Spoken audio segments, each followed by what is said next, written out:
Welcome to the Caliper channel. In today's video, I'll show you how to show coordinates in Minecraft Java. Now, if you're on Windows PC, to show your coordinates on Minecraft Java, what you need to do is, on your keyboard, look at the top left corner and you should see escape. And right next to escape, you should see F1, F2, F3. From here, you just need to press F3. And as you can see, a debug menu comes up. Now, on the left hand side, you'll find XYZ, that's your coordinates.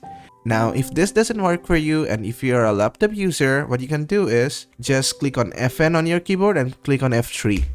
And then it should work. This is because the F keys, which are the function keys, are used for multiple modes. And due to this, they have two modes. So you need to click on Fn and then F3 to make it work.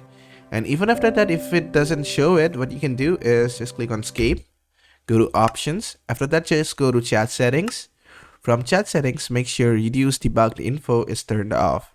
Just make sure this is turned off. After this, just go here, click on F3, and you will see your coordinates on the left side. And that is how to show coordinates in Minecraft Java. I hope this video was helpful. If it was, please give it a thumbs up and don't forget to subscribe.